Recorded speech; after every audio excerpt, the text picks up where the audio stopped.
burning slow like a loaded fuse. Mirror ball spinning, hearts on the line. Smoke in the air and fire in her eyes. She ain't here to play it safe or nice. She came for the thrill and maybe a fight. We're out for blood tonight. No rules, no mercy. Turn the amps to hell and make it dirty. Tearing down the walls, going full ignite. We came to burn, not to play it right. Yeah, we're out for blood tonight.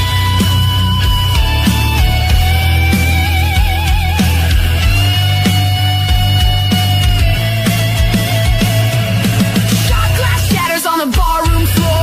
She's got danger written in Dior. All the boys freeze, can't take the heat. She's a backstage bomb with the front row seat. Smoke rings hang where the angels fell. Turn this joint into a neon hell. She ain't your dream, she's the last mistake. But baby, what a ride she's gonna make. We're out for blood tonight. Hearts beat heavy, pull the pin, let it blow like a 68 Chevy. No looking back, no slowing down. We're the kings and queens of this wicked town. Yeah, we're out for blood tonight. Sky's on fire and the moon looks mean. We ain't here to kiss, we're here to scream. Gasoline lips and venomous smiles. We're riding this high for 1,000 miles.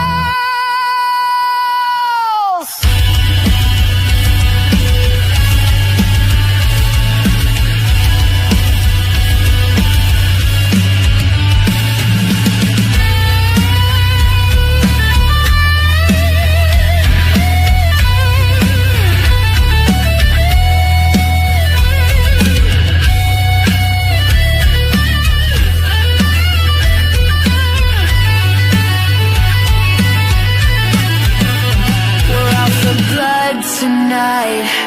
It's now or never, running red lights. Wild forever. One last shot, one last sin. Let the storm roll in, let the night begin. Yeah, we're out for blood tonight.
Good evening, my beautiful crime family.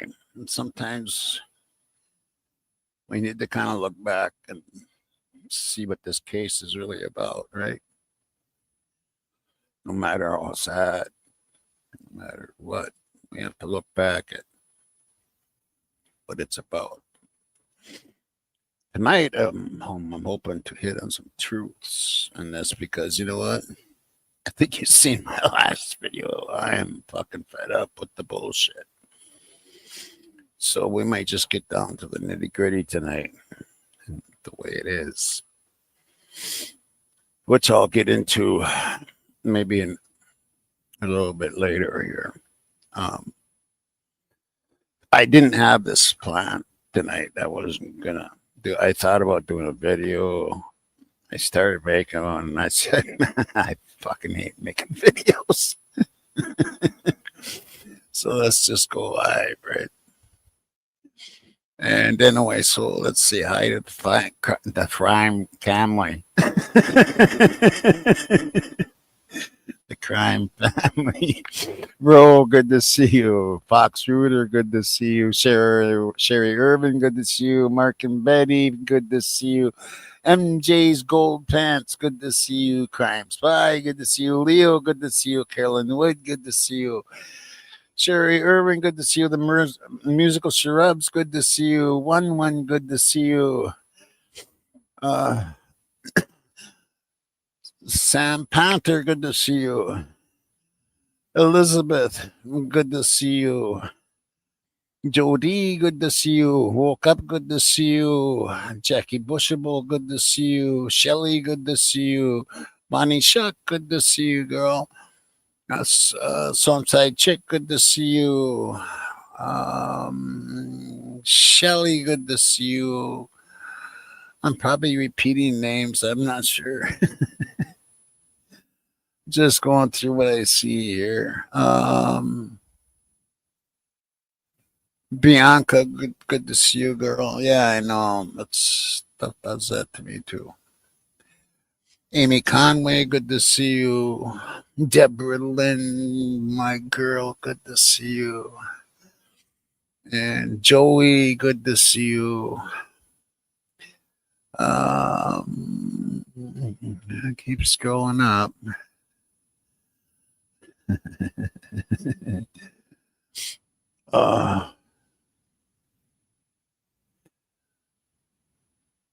Okay, and I'll show all the chatters out there. Tell us what is good to see you. Barbara, good to see you. I'm gonna keep scrolling. Hemisphere, good to see you. W Rush, my brother, good to see you. Yeah, and everybody that's out there chatting into all the non-chatters. Like, I'm glad you're here, and this is Once Upon a Crime Time, and I'm your host, Tommy Jude.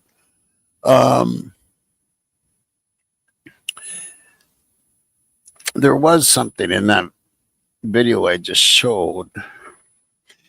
I can't stop it the way I have it loaded up there. I do have it where I can stop it. It's on my computer. But did you see the picture? And I can't tell who it is, but he's holding up a stack of money like he's talking on a phone. Anybody see that? Guy holding a stack of money like he's holding up a phone. Anybody catch that? Anybody catch it? Swamside did? Okay. Okay, I'm going to bring that video up later again. And there's a dude that has a big stack of money. And he's holding it up like a phone. Looks kind of like Hunter Chapin maybe or something, but I can't tell. I can't tell who it is. Well, maybe we can just get right to it now. And then, let me see. bring that up here. And then I'll find the exact spot here.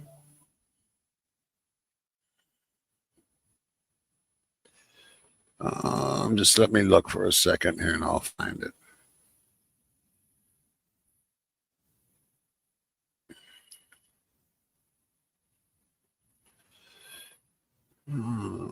Where is it?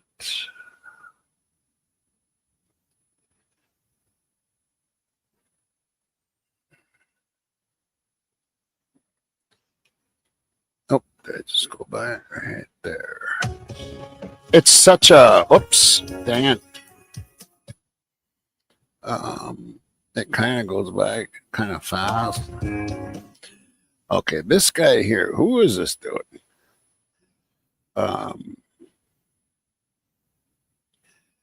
Let me get back to me here.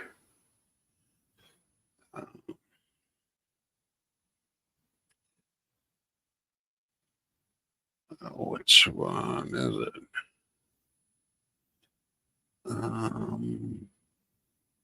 Don't I have it blown up? Oh, don't tell me it's going to do this again.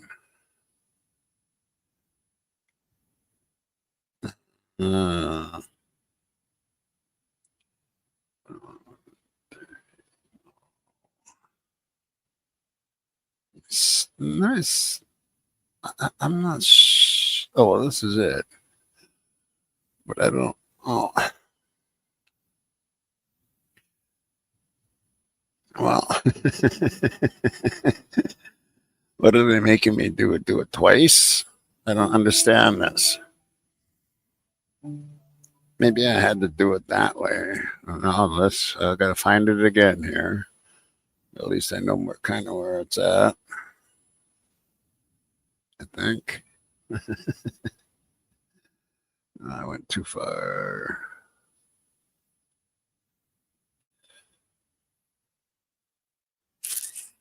Okay, where is it now? It is, oh, come on. I got it all set in one place and it won't share it, so I don't know what's going on there. So it looks like I have to go this route. I'm just gonna have to start it from here.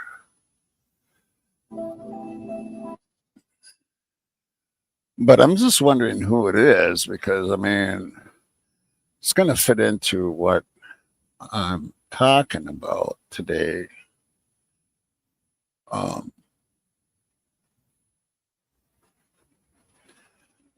So I was hoping you guys caught that.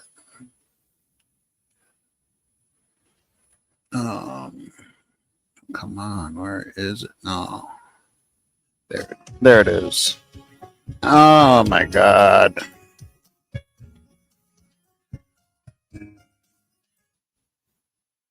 Right there. Okay, now let's see if it does it. And better. I'm gonna be pissed off. Let's get this thing out of here.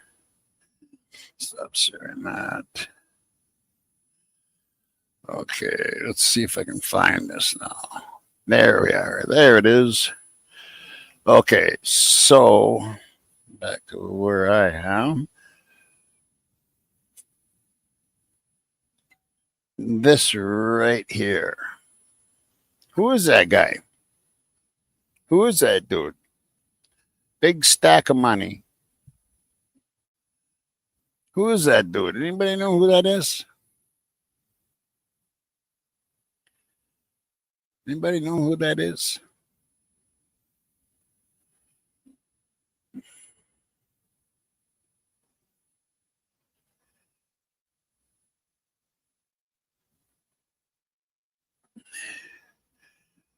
Is that Zana? Oh, it is, isn't it? It's just that her hair looks like a dude. It almost looks like a dude to me. Okay. It's so blurry, and then the hair is cut off. I thought it was a dude. Well, that even makes it more interesting. Has anybody seen that picture before? Has anybody seen that picture before?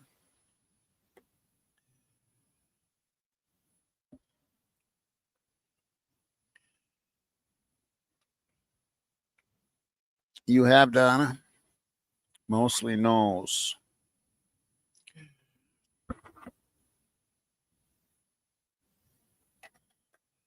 All right, keep that picture in mind.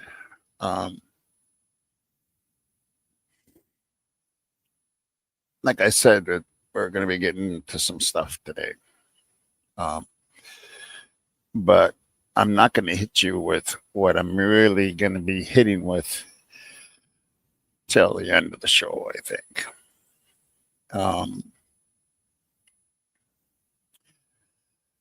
So let me do this. And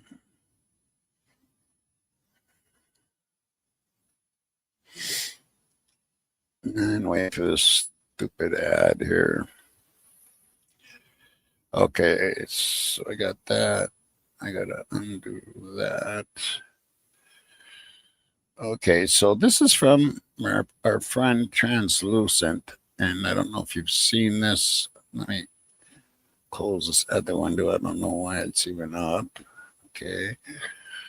And okay, let's go right to it.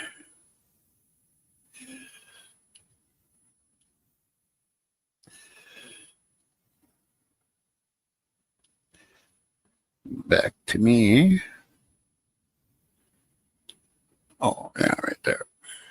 Okay, so okay, so here we go. This is Translucent. Okay, and this is from just 2 days ago. I need you to listen to this. Hey there, true crime enthusiasts. Let's dive into a mind-bending theory that's got everyone talking. Picture this. Linda Lane surveillance footage shows a vehicle passing around the Queen Road apartment complexes 4 times that night. The state claimed this was Brian's car, right? But hold up. Plot twist incoming. Now we read from a recent cop doc drop that the 2 undercover cops on Banfield say they were patrolling the same route that night. So here's the kicker. Their vehicle is nowhere to be seen on the video. Could it be that what we're actually seeing is the police car, not Brian's? Ever wonder what goes on in the dead of night? Let me take you on a ride along with Officer Testall. Picture this. It's pitch black and we're cruising the same loop around 500 Queen Road apartments, again and again. But wait, there's a twist. At 2:55 a.m., Testall makes his final pass. He spots... Now, the question here is, why would they keep going around that area, people? Why would they keep going around that area? I mean, this is when shit's going down. This is 3:30. I mean, it isn't 4 o'clock. We all know it isn't 4 o'clock when shit goes down. It's fucking 3 to 4. Why do they keep going around in this fucking circle there? Why do they keep going around in a circle? Why? And that's the biggest thing of investigators, asking the questions why. Right, they live. I agree. I agree.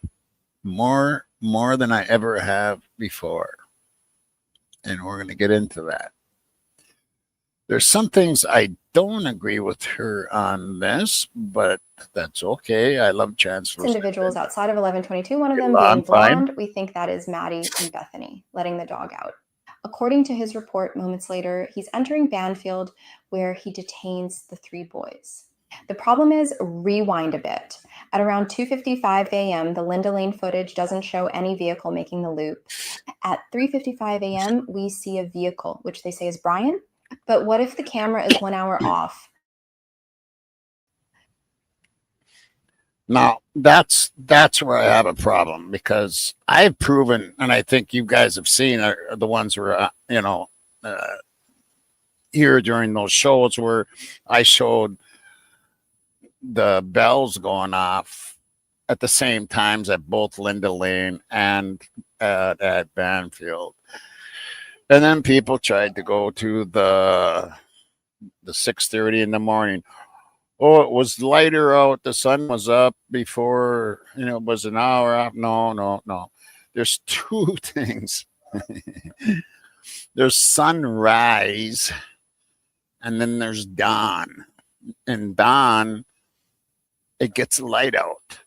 So there's light for about 20 minutes before the sun actually rises.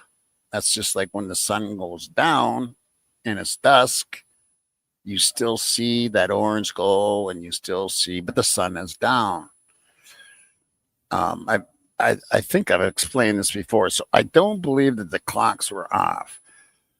But that doesn't matter as much as it could. I think Tesdale said that he clocked out at, what the hell time was it? 3:42, something like that, or right around that area. Does someone remember? I can't remember. That's around that area anyway. Which I think they lied a little bit because that isn't their full schedule. They're supposed to go all the way till 4 o'clock. And I know that they seen Molly, which I'm surprised when they see her, like, people in the back, 3 people standing. They thought it was supposedly Kaylee walking the dog, which is a bunch of bullshit, people. It's a bunch of bullshit. I'm so tired of the bullshit, and we're going to get to that here, like I said, later. But she does do a good job on this, on other points. So let's just watch this through.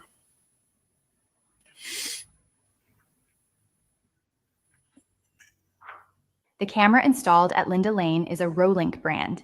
It uses a SIM card to record video and resets every 72 hours. We checked with customer support and the date and time doesn't automatically correct itself, being that the camera lacks Wi-Fi connectivity. Instead, a user is required to adjust the date and time via an app which they need to pair their phone via Bluetooth. Since the clocks went back the previous week, we're wondering if the time was still on the summer daylight savings. Since Molly, the DoorDasher, dropped off food several times that night to the Queen and King Road homes, could it be that the tan sedan with the male driver having red hair was in fact Officer Testall? Now, another thing I think that's important here is this Ford Fusion. There's somebody out there right now with a video saying, and they looked at a 2020 Ford Fusion, but this isn't a 2020 Ford Fusion. I do believe this is a 2022. And the 2022, if you look right here, you're not going to just see the red from here. You're going to see a little red from here. The brake light, I do believe that middle brake light, I think, is down below. And that plays a part in this also. But let's carry on here. Driver having red hair was in fact Officer Testall. I see a white pickup here. Okay. Now listen to this shit. Oh. Is that your ride? Yeah, we were actually just hearing you going in. Okay. Okay, I've got... Now, Translucent's the first one I know that put this video out, because there's others that put this video out, but she put it out 22 hours before they did. So just letting you know that. And it's definitely worth listening to.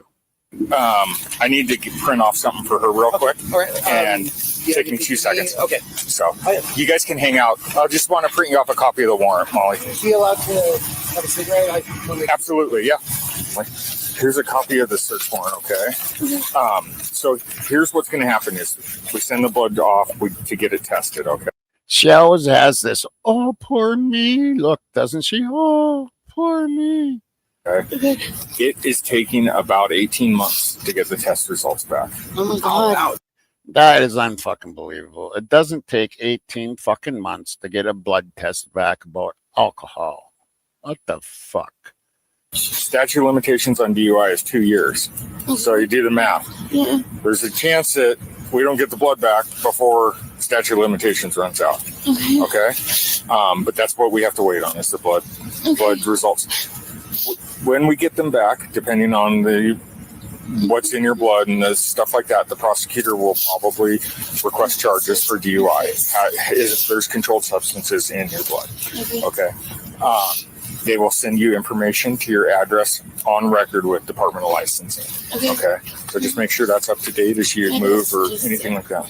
You know where I am because I'm the dasher, so. You're a dasher. Okay. Well, no, I'm the dasher from the murder case. I'm the one that they're keeping I'm the dasher from the murder case. quiet, kind of. We're keeping her hiding. So. Yeah, why are you telling me that? You spilled the beans to me. I know. Your secret's safe with me, okay? Thank you, because yeah, Thank you for being cooperative, and I'm so sorry about the panic attack stuff. Like, I get it, okay? I'm sorry you went through it, and that wasn't my intention to make you suffer or anything.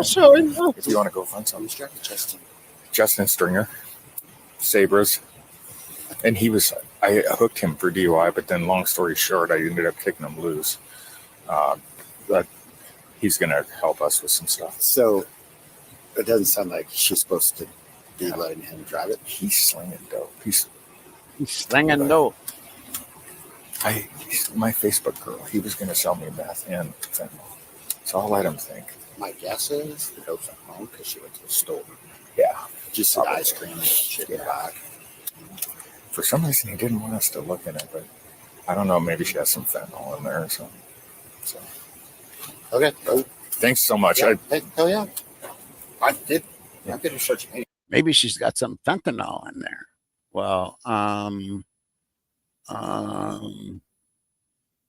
let's see. If I was a cop and I thought maybe she's got some fentanyl in there,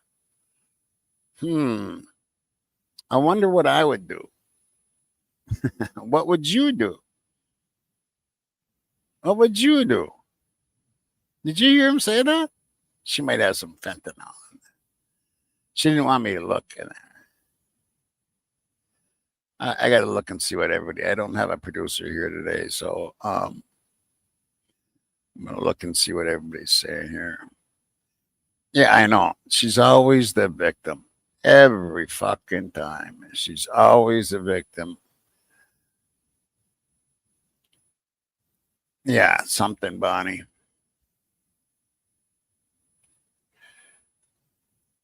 Right, woke up. Anybody else hear anything?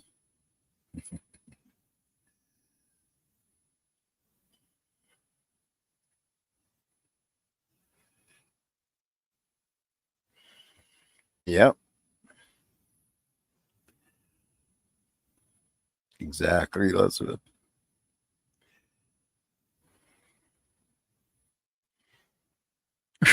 Right, Jackie.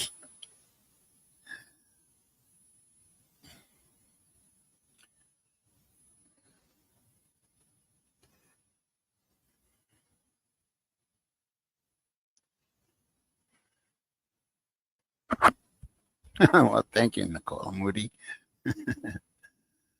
Excuse me while I read some stuff here.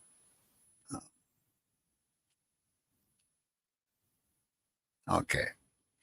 Anyway, let's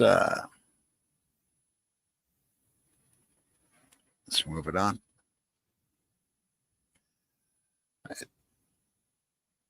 Yeah. So I'm done after this, so.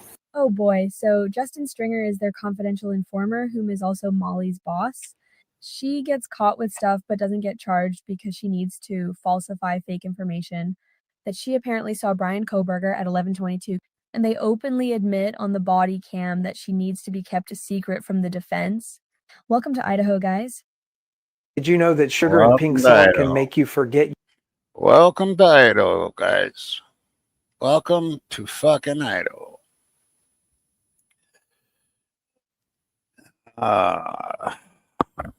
Yeah. And what was Molly really doing there that night at 4 a.m.? Yeah. Then we're going to move on. I'm not done with coming up with truths yet. So I'm just going along here.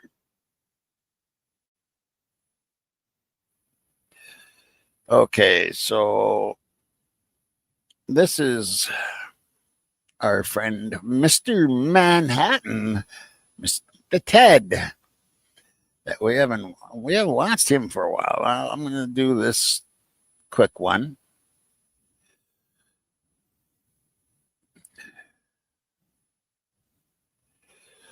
And there.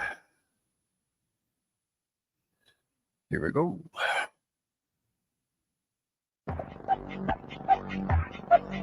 You're going to have to watch this one, folks.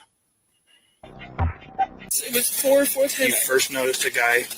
Well, I first noticed Kaylee go upstairs and scream and run downstairs. So 4 this morning, went upstairs. Yeah, I can hear. You can hear everything. I'm not sure I heard her run downstairs really fast. Going up there. Pretty much hear everything.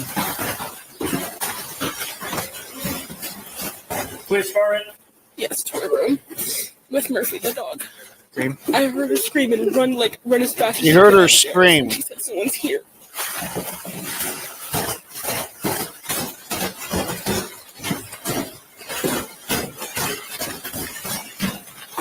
And then I heard Murphy barking a lot. Did you hear Murphy barking or doing anything? Yes, he was barking a lot.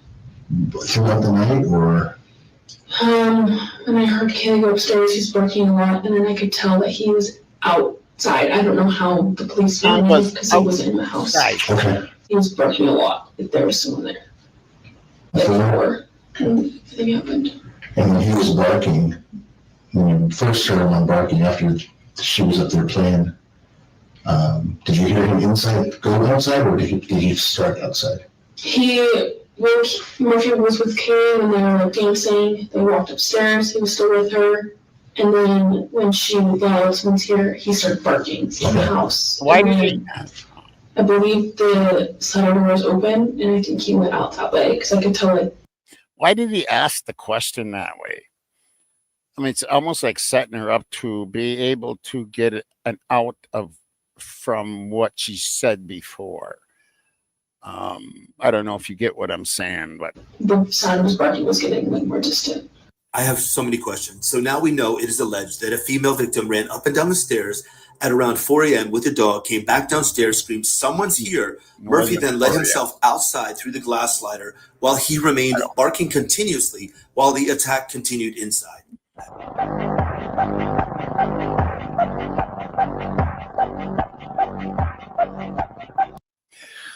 So that's from Ted. We haven't seen him for a while.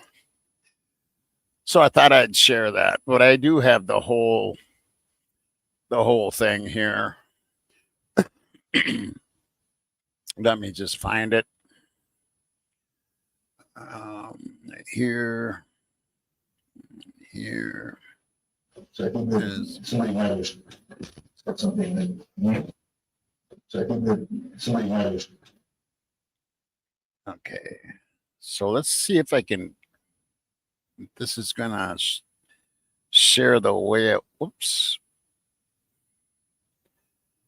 Way I want it to here.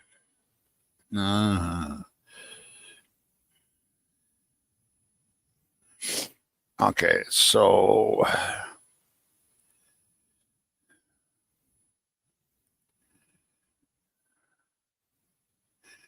No, it's going to make me do that. I don't know why it makes me have to do that. Okay, so I'm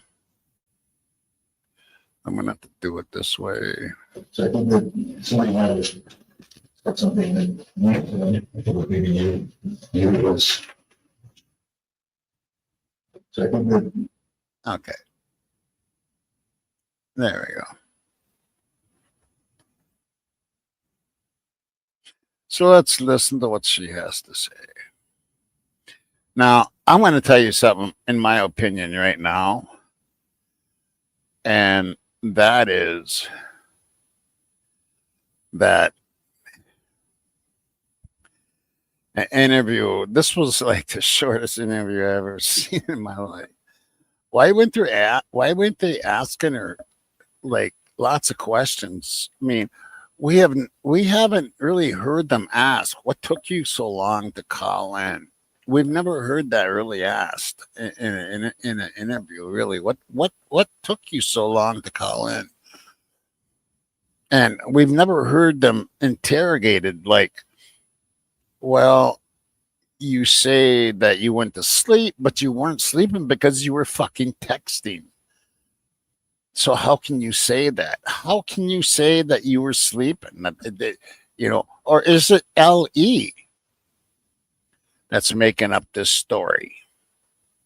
Now, if you've seen my other video, I'm really upset about how things are going with this, with all the bullshit that they're sending us. And looking at those pictures makes me think that LE helped them clean up. At least a couple of them helped them clean that fucking house up, people. That's, and we'll get into that here in a bit. We're gonna listen to this. Yeah, I guess it's an interview. It's like Jimmy Kimmel interviewing somebody he's got on the show. That's what it reminds me of. Or Johnny Carson interviewing Muhammad Ali or something. I don't know what that, I mean, it's not an interrogation in whatsoever. Not even close. Here we go.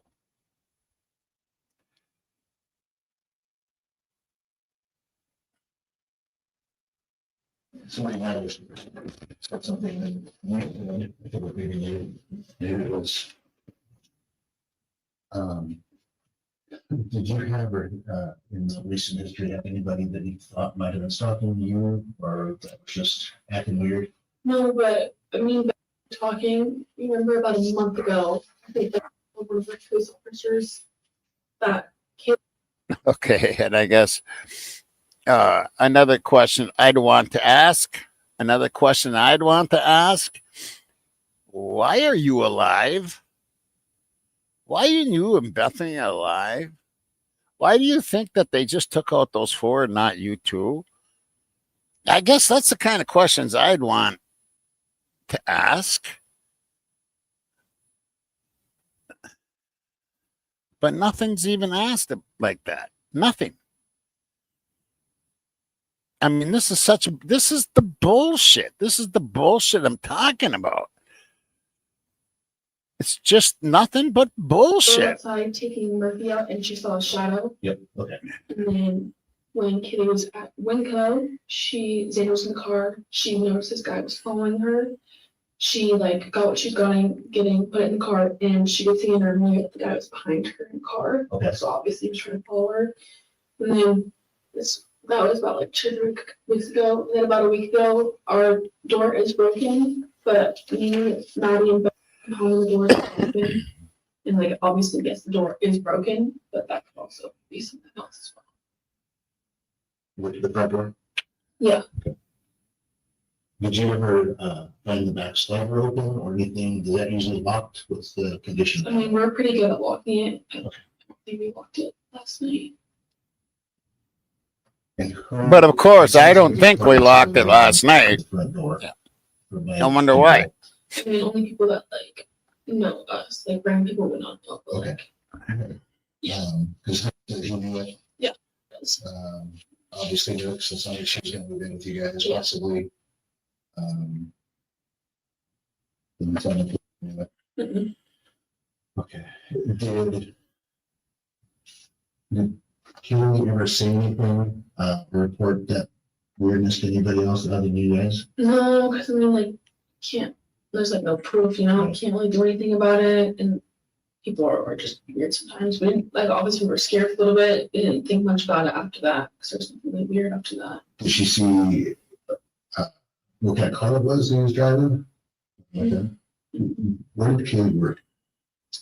She worked at home for a business, I believe. I can't remember what exactly it is. So she was just maybe she works for her car. What about Maddie and Susanna? Where did they work? Maddie and Santa both worked at Mad Creek, and then Maddie also had a paid internship through this business as well. That was online at home.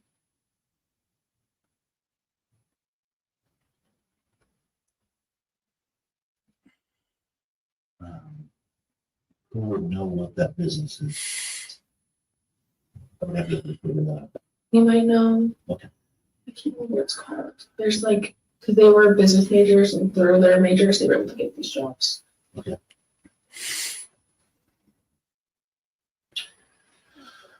Okay. Yeah, I just want to tell me about can we be talking about something like that? Yeah. And then I heard that it was possibly you. So I just wanted to make sure that I got the right person to those kind of things. Did you hear Murphy barking or doing anything? Yes, he was barking a lot. Throughout the night or? And I heard Kaylee go upstairs, he's barking a lot, and then I could tell that he was outside. I don't know how the police found him because he wasn't in the house. Okay. But he had a puppy, he barked, but he was barking a lot if there was someone there. He was barking outside, just like I said. At 1:32 or was that around 4? And when he was barking, when you first heard him on barking after she was up there playing, did you hear him go outside or did he start outside? Murphy was with Kaylee when they were like dancing. They walked upstairs. See, he's still with her. He's giving her outs. She yelled once here. He started barking in the house, and then I believe the slider door was open, and I think he went out that way because I could tell like the sound of his barking was getting like distant. Worst interviewer in history, and he gives her outs. He gives her 2 different ways to go. Was it this way or was it that way? That's not how you interview somebody. My God. Do you think that Murphy would have went after him, where he was? Maybe, but I mean, he's a puppy. He doesn't fully know that yet. No, he would just be, if anything, probably tie in with him. Yeah. When the guy in black left, did he close the slider or did he leave it open? I don't know. Just ran down the stairs. Perfect. Okay. Perfect. Okay. Okay. Okay. Anything else? All done. I'm gonna go talk to my guys who've done other interviews and see if anybody's got questions, so we can kind of start looking more pieces. Sure.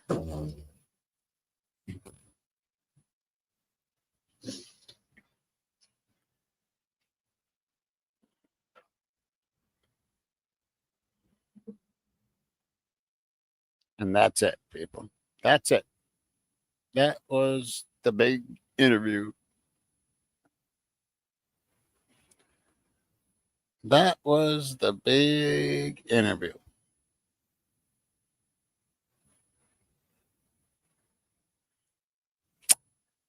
By the time this video is done, she's going to be more suspect.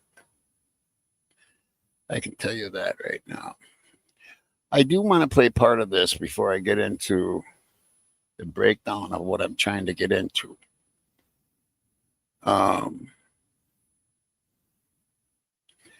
Yeah. Now this comes from somebody that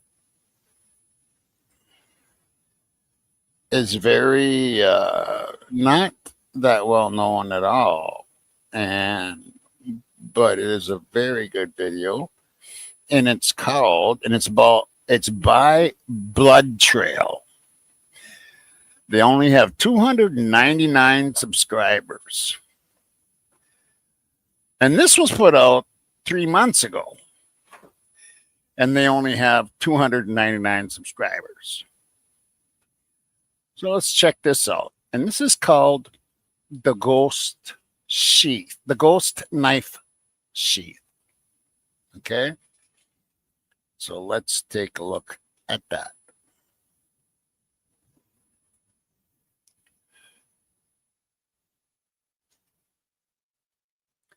And the people I've shown so far, they're all in the description below. You can click on their pages, subscribe, all that good stuff. Okay, so that's the boom. Jesus, nice. It's nice to have this computer and everything just boom bam. Okay, so like I said, this is called Blood Trail. Only 299 subscribers. And this was put out 3 months ago. The Ghost Knife Sheath. Let's take a listen. Please. I strongly request that you please like or share this video due to the critical points it contains, and let it be viewed by more people. Now let's get into it. Recently, the Goncalves family has done a few interviews with some channels, especially with the Drunk Turkey Show, in which some noticeable points have stood out to me, which I am going to share my reaction to them in this video. Let's begin with the crucial focus of the case, the knife sheath. As all of us know, and it has been proved to us, that the state side couldn't find any strong evidence against Brian Kohberger yet. But the only fabricated proof they have tried to feed the public mind with has been the ghost knife sheath. Yes, you heard it correctly, the ghost knife sheath. Don't be confused. I'm going to explain why I have used this term a little further. But first, I need to share something with you. At one point in the past, while I was preparing for the TOEFL test, I came across the term ghost word in one of the books I was reading. A ghost word refers to words that do not actually exist in real usage. These words often arise from typographical errors, misreadings, misinterpretations, or other mistakes that occur during the compilation of dictionaries. Over time, by being repeatedly used, they may be mistakenly recognized as real and standalone words, despite having no legitimate root in the language construction. The story is that in the 1930s, in one of the editions of Webster's dictionary, the word dord was mistakenly printed as if it were a real word, referring to density in chemistry and physics. But in fact, it was just the result of typographical error, which was supposed to be considered D or D, referring to letter D in capital form or lowercase form used as a symbol for density. But maybe due to a missing needed space between the mentioned letters during typesetting, it was misread as dord, and due to the power of repetition, it found its way into dictionaries and mistakenly treated as a standalone word. Now you might be wondering what this has to do with the Idaho 4 case or with the knife sheath. Well, let me tell you. You see how repetition can give existence to something that has never existed in the first place at all. Constant repetition can dull human awareness, leading people to become desensitized over time. As a result, they struggle to distinguish between what is true and what is false, and they may not even question something's existence or origin. Consequently, the mind accepts information without resistance.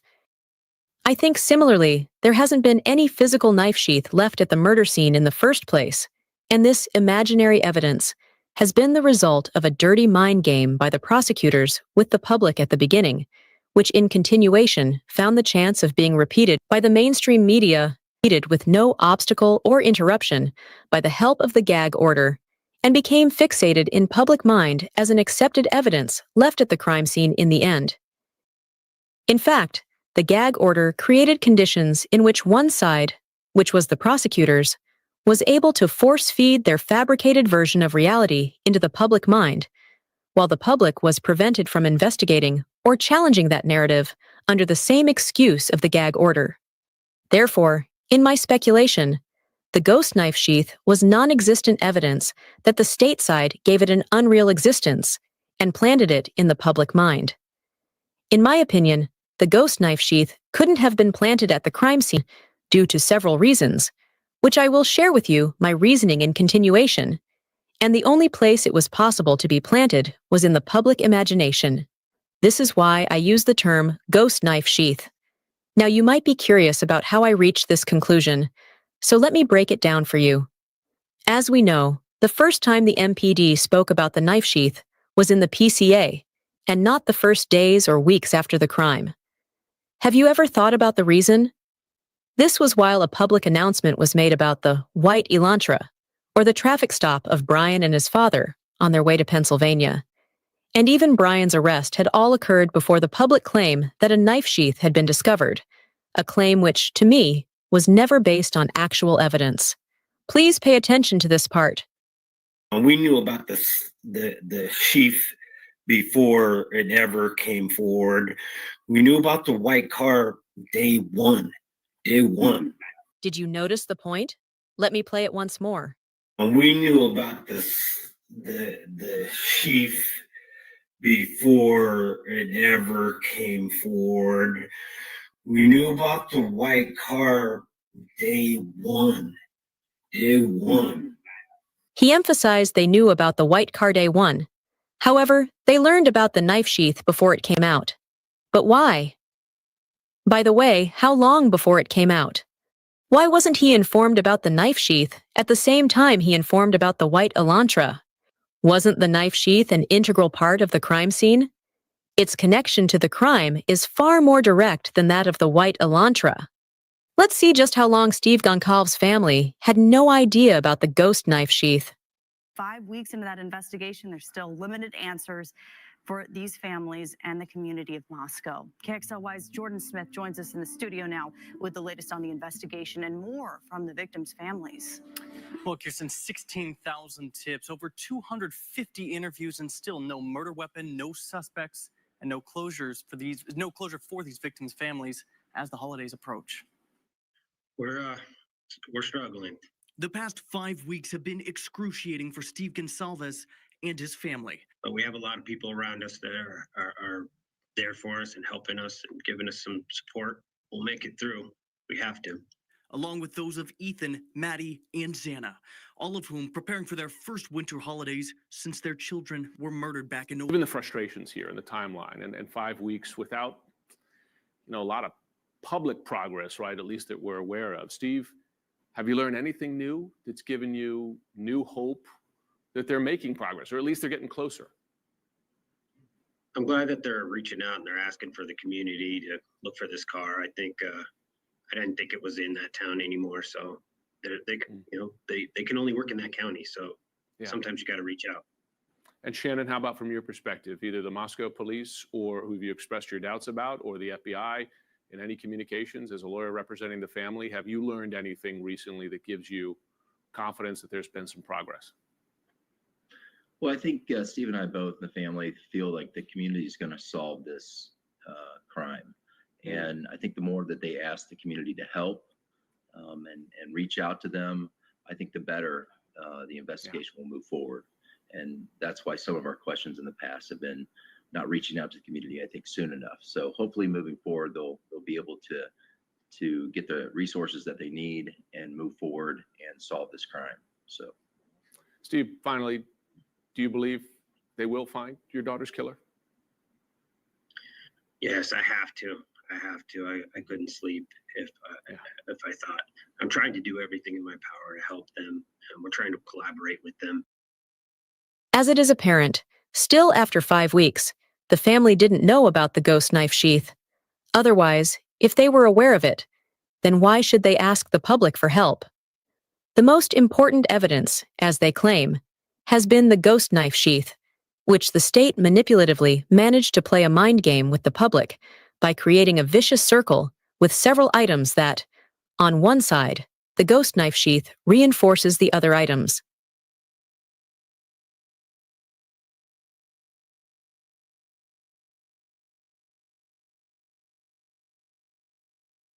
Otherwise, if they were aware of it, then why should they ask the public for help? The most important evidence.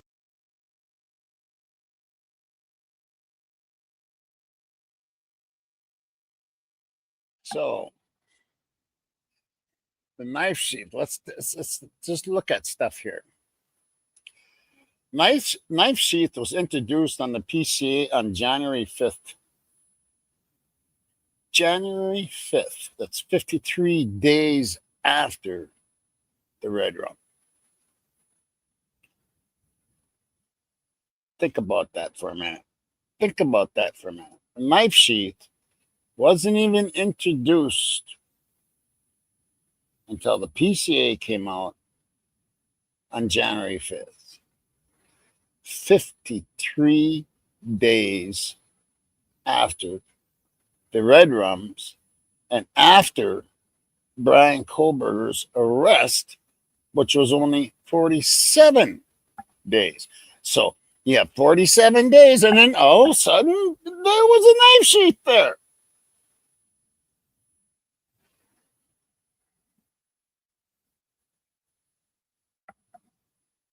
Don't you find that a little odd, people?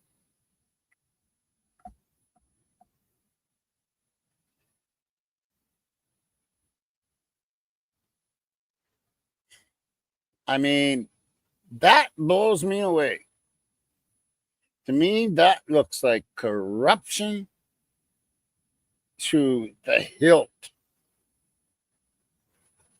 Evidence, as they claim, has been the ghost knife sheath, which the state manipulatively managed to play a mind game with the public by creating a vicious circle with several items that, on one side, the ghost knife sheath reinforces the other items. On the other side, the rest of the alleged evidence keeps the stability of the unreal knife sheath to remain in the case, like this picture, in which I have shown a balloon-like knife sheath in the middle that has been fastened to other alleged evidence. These two sides help each other to keep the public's mind on them and to be attached to the state's narrative of the case. But dear viewers, I don't buy it at all, and in continuation, I give you other reasoning to disapprove even the possibility of a knife sheath being left at the crime scene. Wasn't it supposed that the existence of the knife sheath, if it were real, to be received by them sooner? How many times the Goncalves family showed their concerns about the case being cold? Why cold, if from day one, the LE had access to the knife sheath conveying DNA trace, the evidence that is considered so strong that the case revolves around it? Why should there have been any concerns that the case to become cold? If there were any real knife sheath left at the crime scene, the discovery of it at the crime scene should have been disclosed to them much earlier, at least before 5 weeks. I know why the victim's family didn't learn about this smoking gun sooner. Because this knife sheath was a manipulated solution fabricated by law enforcement, it was not a real existing item, and until the special moment, it was only an idea that law enforcement hadn't prepared yet before the special date. This date, which I created a video on it, was the exact moment of the creation of the ghost knife sheath idea. You can go and watch it again. I mentioned in that video that the LE had just been trying to get a kind of DNA trace from Brian's father by giving him 2 traffic stops. And after constructing the fabricated evidence, they arrested Brian on this date and told the public that the DNA obtained from Brian's swab matches with his father's DNA, and the rest of the story. Ms. Ann Taylor focused on the part and blamed the FBI for their part in reaching to IgG matter. But to me, even this couldn't be a very serious matter. But as I explained in that video, the FBI couldn't have done anything wrong. But they were fooled by the LE to intervene the IgG matter to take advantage of FBI's credit for gaining the authenticity, for they fabricated evidence. In fact, the key evidence of the case, which has been the ghost knife sheath, was fabricated by the... And did you know this? In between the Idaho State Lab reports and then Othram getting it, that it was in MPD's hands for 3 days. Did you know that? It was in MPD's hands for 3 days before Othram got it. And when Othram got it, for some reason, there was more DNA.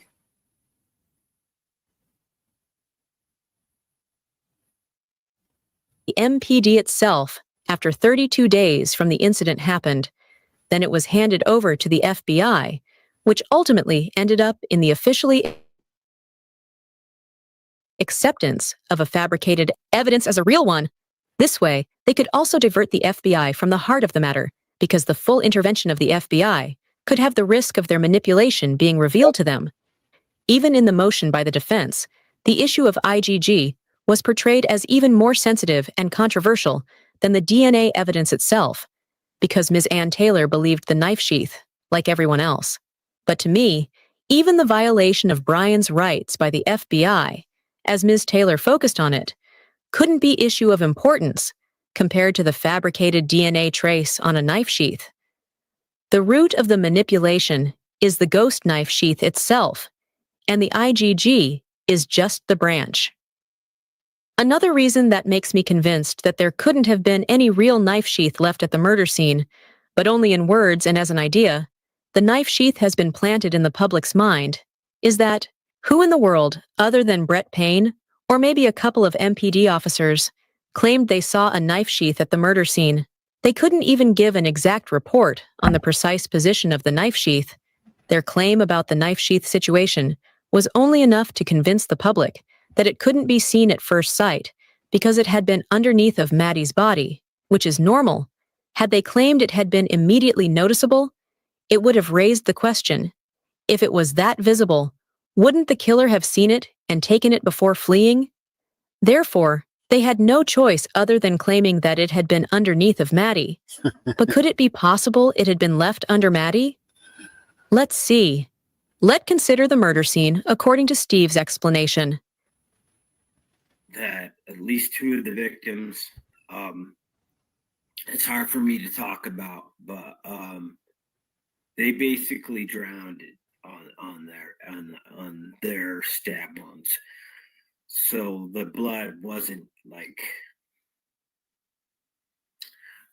all over the place, or it would explain why the blood was contained. You know, so if you have a blanket over you and you're doing a lot of internal bleeding, your body will hold a portion of that. So it must be noted that creating these pictures was really emotionally hard for me. I am deeply sorry for this situation, and I am sure that for now, the priority, even for the victim's family, is justice, and we all have to be flexible in some situations in searching the justice. So, according to Steve's explanation of the situation, so one of the main problems here, when you talk about the Gonzalez family, and they were the ones mostly involved, is they're getting their fucking information from MPD. They're getting their information from MPD, and it wasn't that much information. They were as blind as we were. Why? Why would you do that? I've had a son murdered. I knew every day what was going on and who did what and what did what. And I knew from almost day one what was going on. Why did they hold this from the why did they hold pertinent information from the families?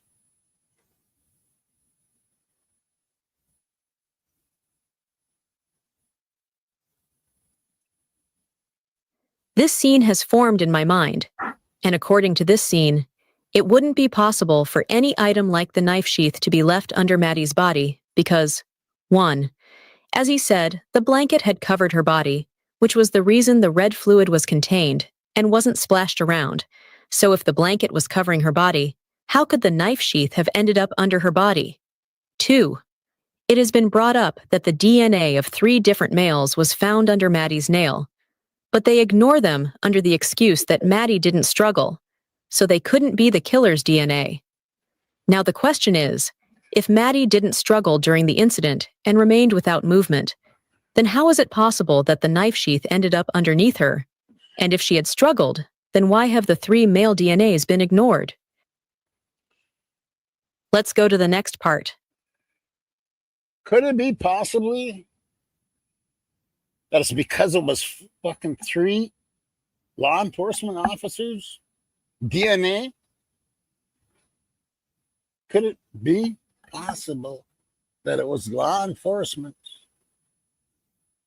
DNA?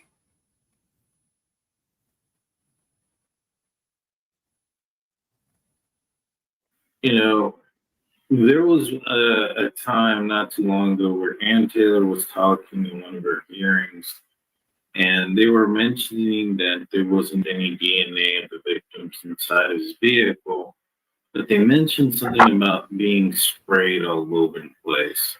Now, I don't know if that's something that maybe CSI guys did to try to find something, or is there maybe, are you aware if they found anything in the car that could lead to it?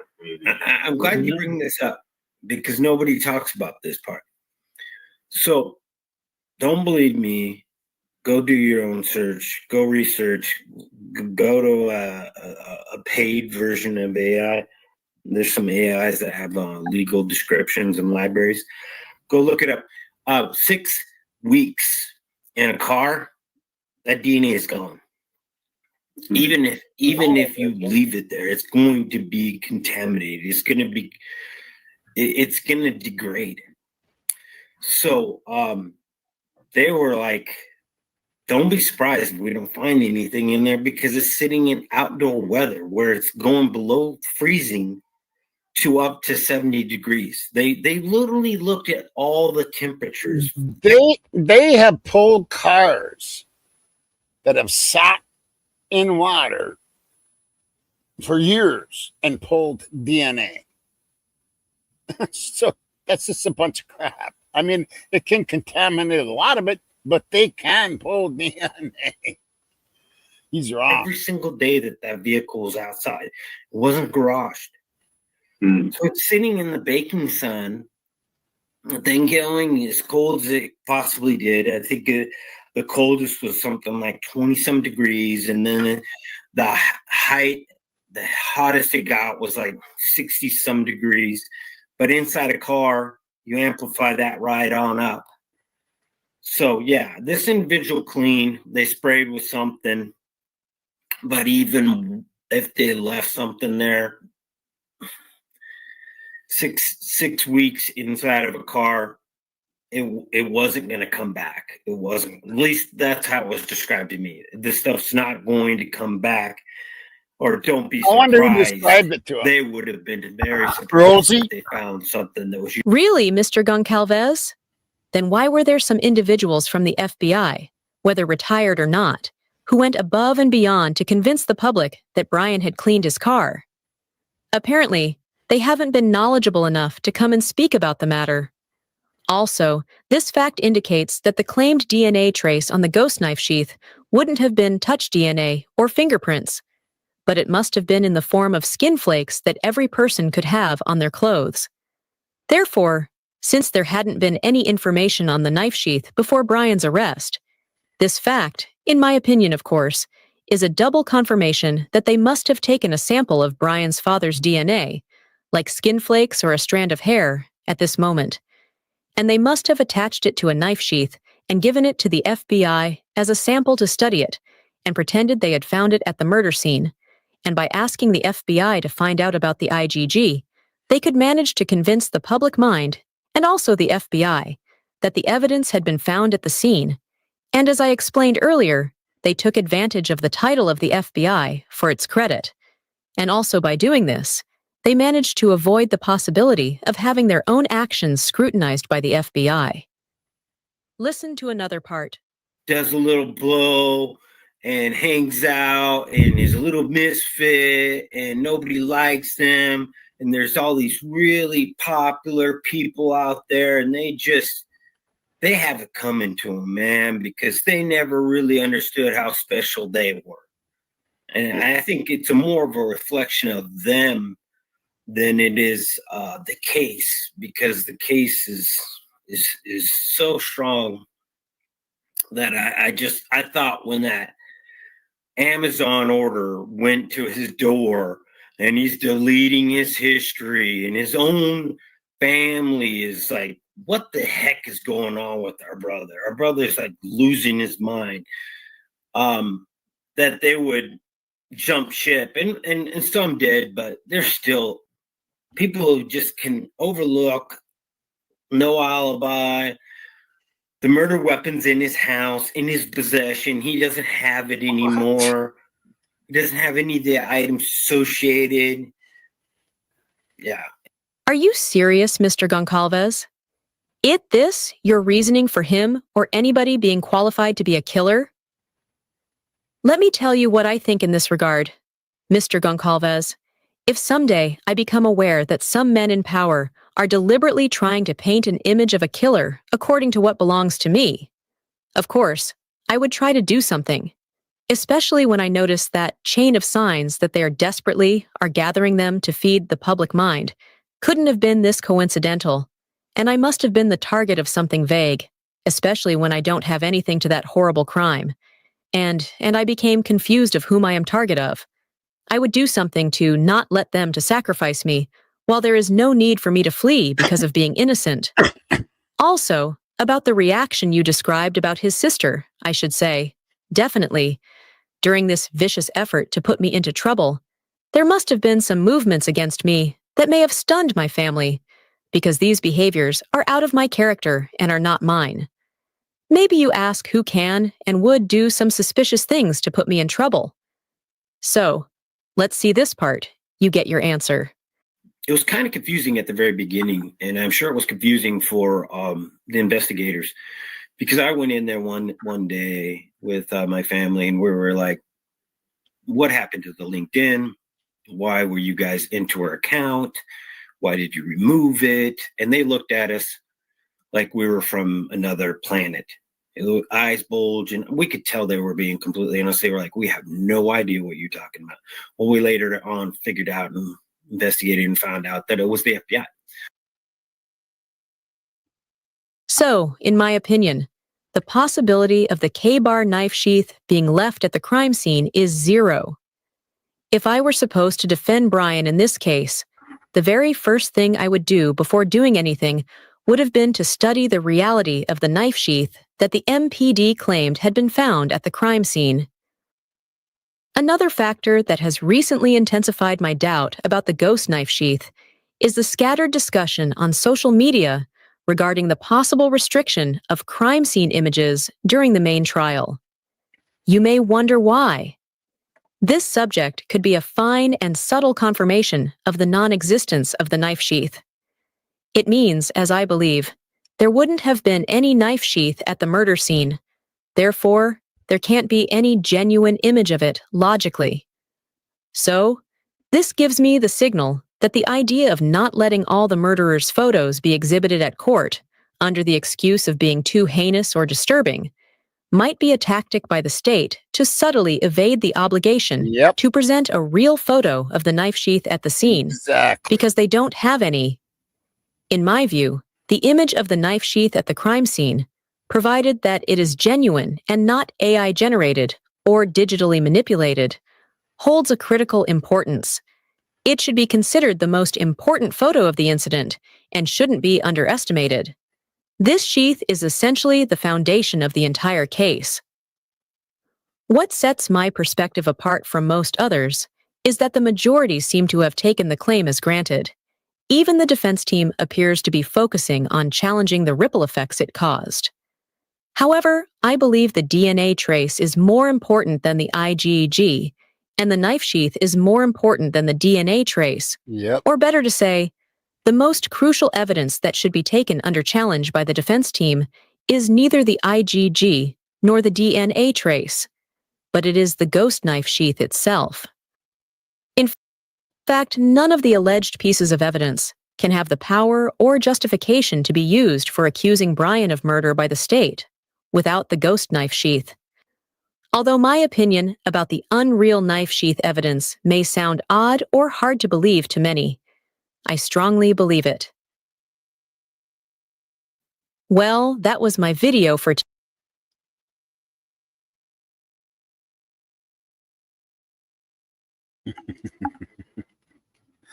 So this knife sheath, that's the most important picture that they can ever have.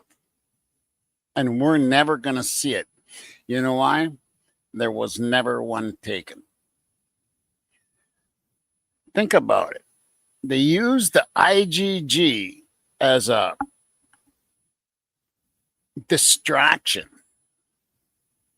Everybody was talking about the IgG, the IgG. No, we should have been talking about the fucking knife and the actual DNA on the knife sheath, on the knife sheath. And not got into all the stupid IgG stuff. Because all that was a distraction.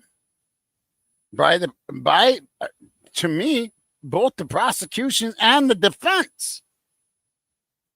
Makes me wonder about the whole thing.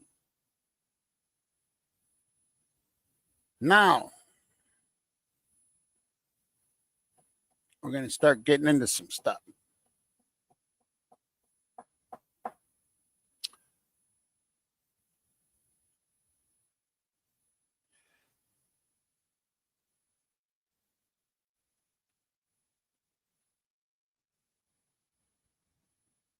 Let me X a few things out here.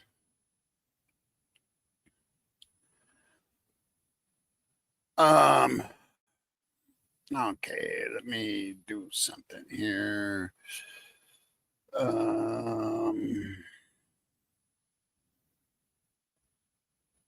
There we go.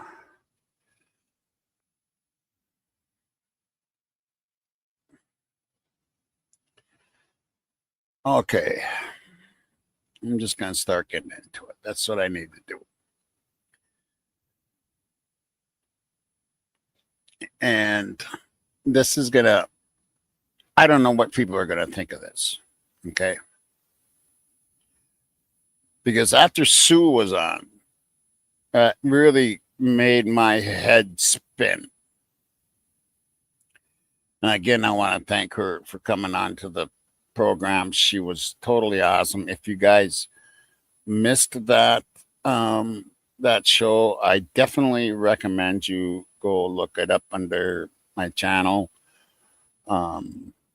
Sue from Revelation Tarot, Sue. And that was just an awesome show. But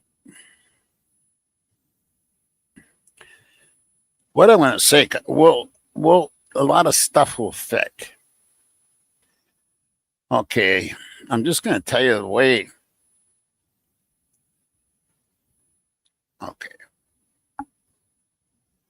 The way it happened to some living in Moscow and Poland that I've had talks with. This will make some pieces fit.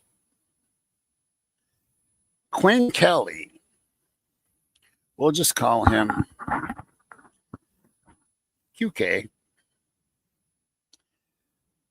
QK, and you know, is Dylan's boyfriend. Was trafficking drugs. Admitted by quite a few in the Moscow area. Of course, he said he never been to Moscow. I'm telling you, people, that was a bunch of bullshit.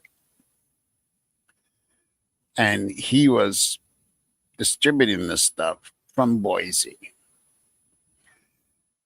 Where was he getting this stuff? Here's where Jonah Chapin comes in, and here's where Gage Forsberg comes in, and here's where the cartel comes in. And it wasn't just Moscow. It was the university. So there's people involved from the university. Dylan and that house was a distribution center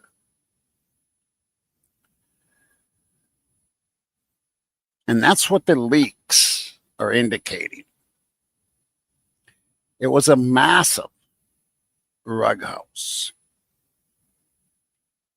for all of Moscow. It was protected by a few members, and I'm going to say a few. That's more than two, but doesn't mean four. Were protected by Ellie.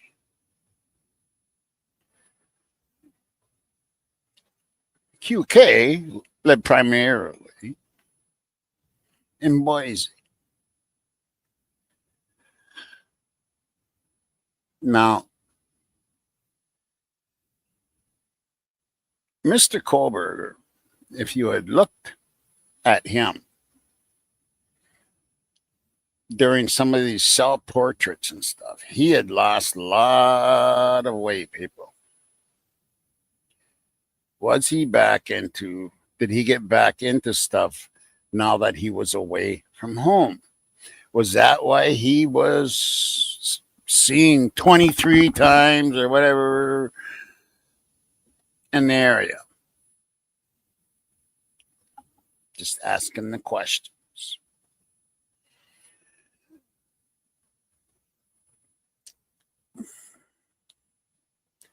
And was maybe he distributing over to Washington State? Very well could be. Just throwing that out there. But 2 weeks or so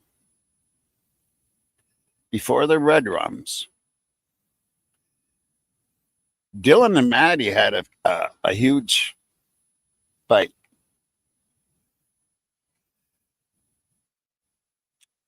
And Maddie threatened to turn Dylan in. And Quinn into the police for distribution.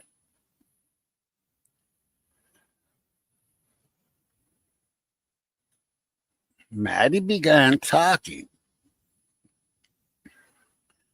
to her friends and stuff about this stuff, and even told Adam at the corner club about it, which in my opinion was a huge fucking mistake. And it caused Kaylee to freak out and get very paranoid.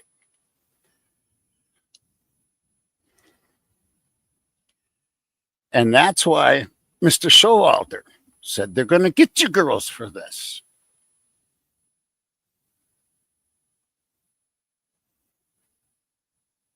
And you're talking about not just turning in Quinn, you're talking about turning in someone that lives right in your fucking house. And you're talking about turning in someone that begs you to come to be their number one or whatever the fuck it's called for that ball or whatever that's called.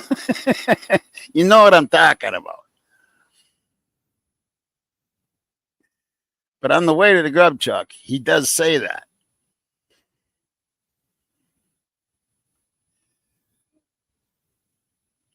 And that was very unsettling to Kaylee and made her very nervous about everything. Could Jack Showalter have been so scared about what was going to happen that he fled the area? That's one scenario. And really hasn't returned.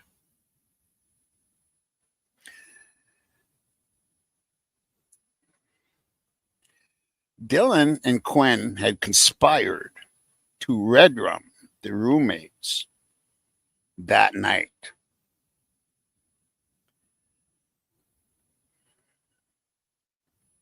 Bethany was spared because she was loyal.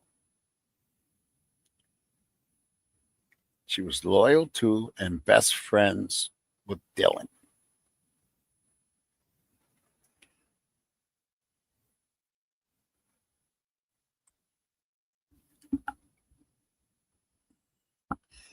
Different ways of looking at things. Did they hire someone to do it? Was it an inside job? Because remember, LE had been paid off to protect them from this. So their involvement would be almost definite. Their involvement would be almost definite.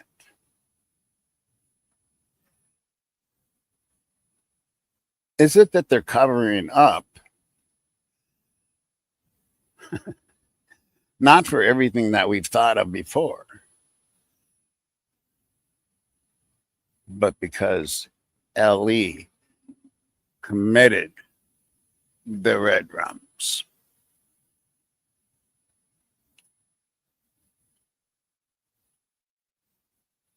Could it be that Sue was right in that show,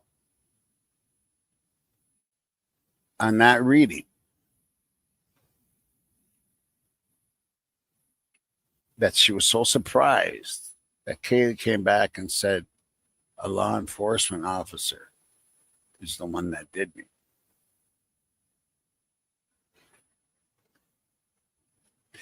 And that was before. That was a long time ago when she did that.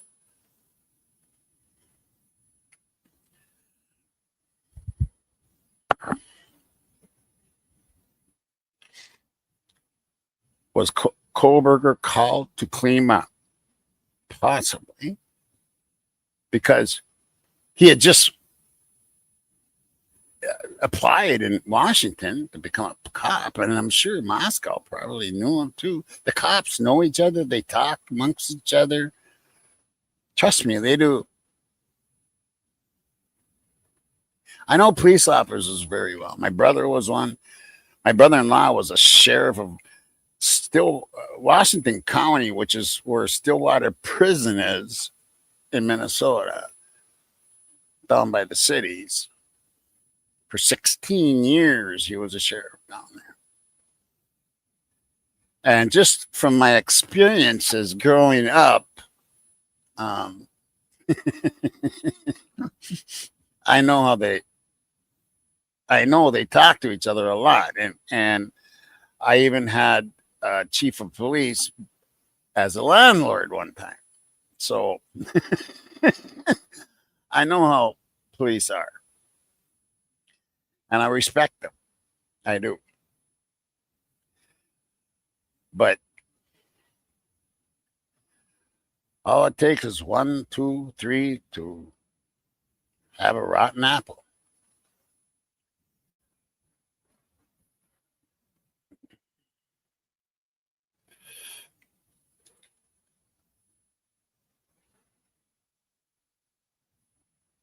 Or was Kohlberger back into rugs? And was he hired? And we have to ask these questions. No matter if we like them or not, we have to ask. Was Kohlberger hired to do the red rumming?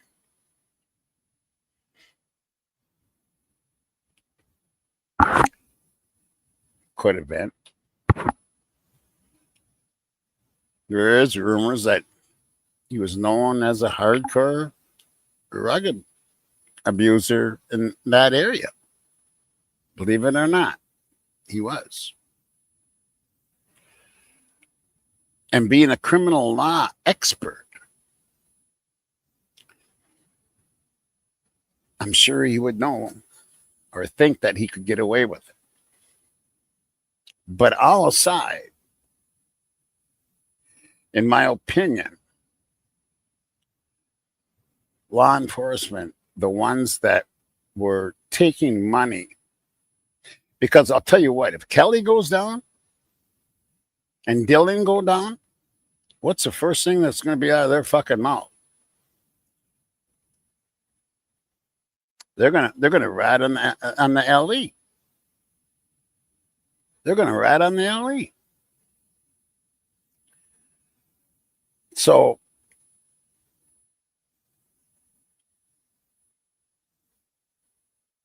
when they got there, did they figure something out? Did they find something? Well, one of them might have been the first ones there. I don't know. I know Rosie and Tisdale was driving around that area. Why were they driving around that area so much? And why did they clock out so early? Did they really clock out? I mean, did they actually go to the station and clock out? These are things. I wish I was a defense attorney. I wish I would have got this case. I wasn't an attorney because I just rip people to shreds on this shit.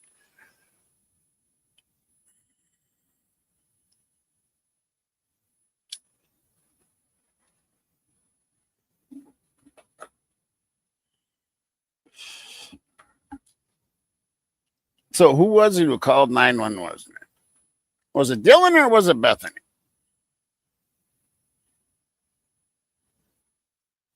Was it Dylan or Bethany that called 911? I can't even, right now, my mind's not here. Was it Dylan or Bethany?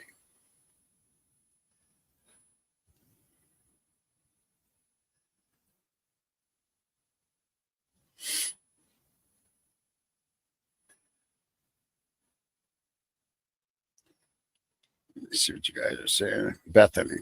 Yeah. You know why? You know why it was Bethany? You know why it was Bethany? Because Dylan was a part of it. And she wanted the roommates dead.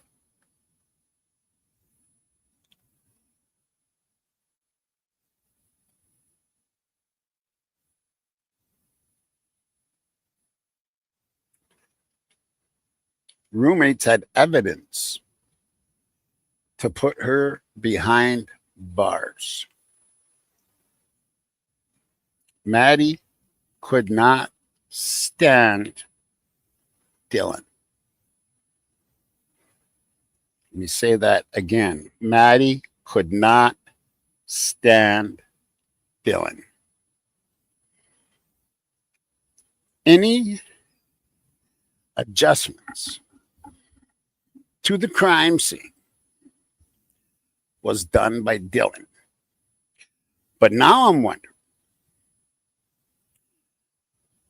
LE was in there for quite a while before Payne even got there, and they kept everybody out. They didn't even want the Mabbitt to go in there yet.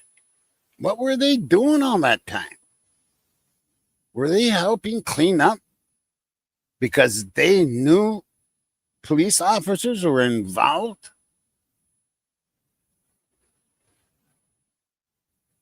Is that the tie-in here? Is that what the big cover-up is?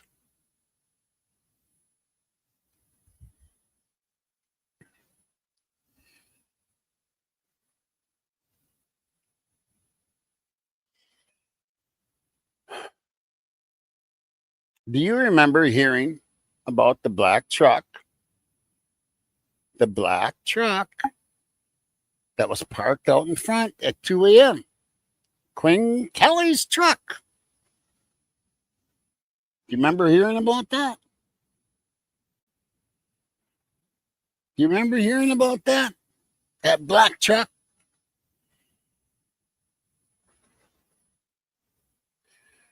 And as soon as the girls got home,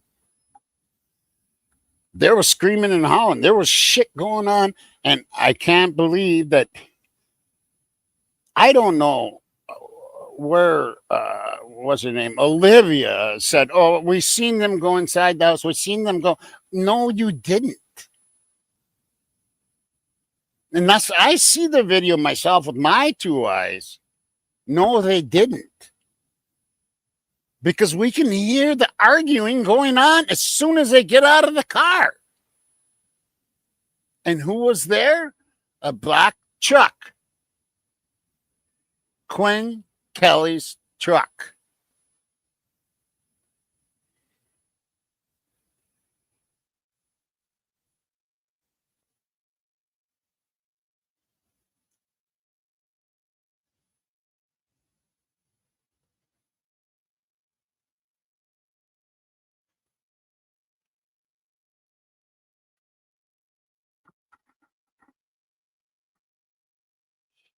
And I think people took to social media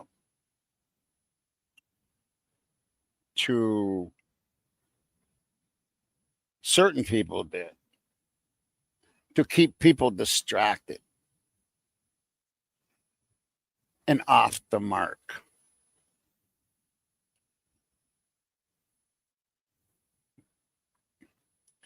And all the FBI was getting was what MPD was giving them. I'm sure they went in the house, but by the time they got there and stuff, I don't know what was all done. Like I say, this is just me thinking. I'm not saying any of this is true. I'm just throwing it out there because some of it makes a lot of sense. And because of what people have told me about Moscow.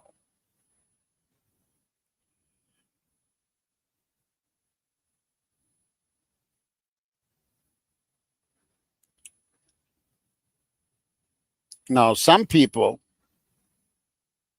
think the FBI was involved also. That I have no idea. I have no idea.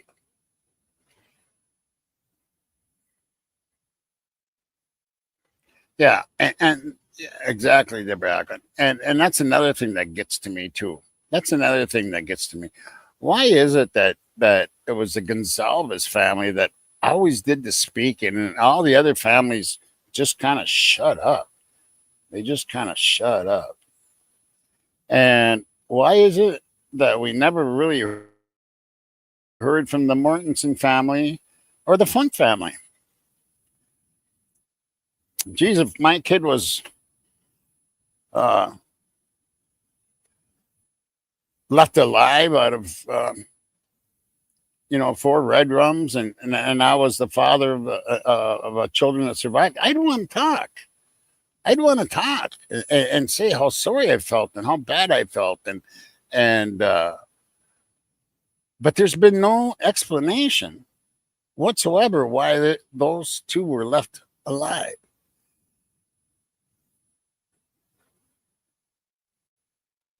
But like I said, from what I hear from that area, is that DM was the go-to. Was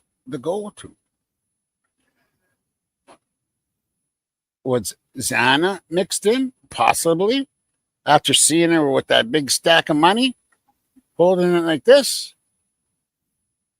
People, these are college kids. They don't have big stacks of money. But yet we're supposed to believe there was nothing going on at that house. Oh, there was no drugs. There was no rugs. No rugs. Nothing here. And there's nothing here. Doesn't make sense.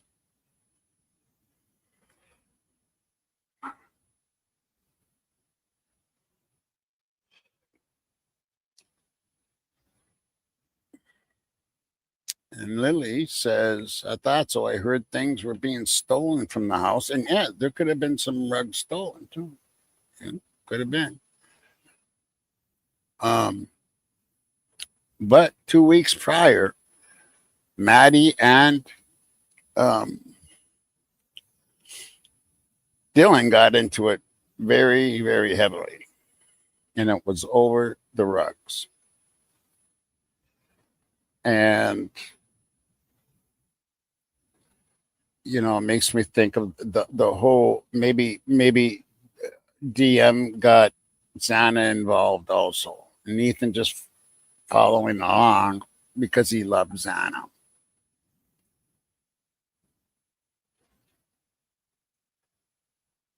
I mean, there's stuff that went on that night. Of course, I still think two separate things. But it could be all wrapped up into one, but it happened at two separate places. But it could be, and I think there's some stuff to look into here with law enforcement, because the more I think about it, the more it makes sense. And to keep Mabbott out of there and the first responders and everybody, but yet let Hunter walk around.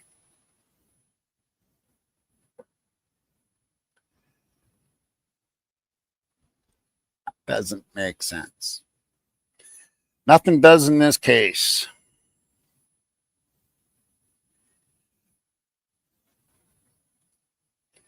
And then you talk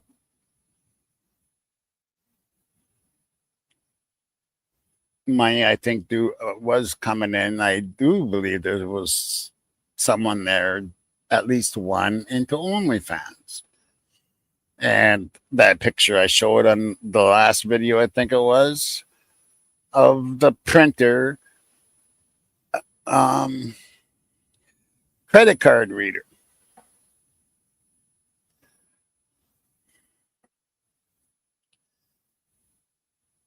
As Steve said, there's going to be some gross stuff coming out in this case. There's going to be some gross stuff coming out in this case. Anyway, that's what I have for you tonight. And I love you all, my beautiful crime family. And to my subs, you're my heart. And my mods, you are my soul. And until next time, rock and roll.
Oh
I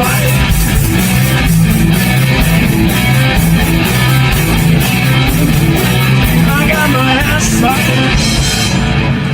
Thank you. Yeah, take just saying. Take that. Well, good, because we're going to play more. So you're in luck. We're getting hurt. Sounding good, man. Huh? Sounding good. Take it away, Tom.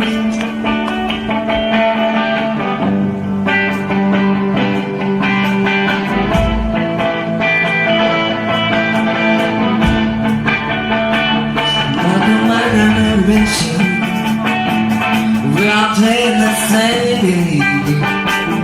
We're all looking for attention. Just makes it better. I've been pretending. Won't see it's true. I'm just looking for a happy ending. I'm looking for a feel.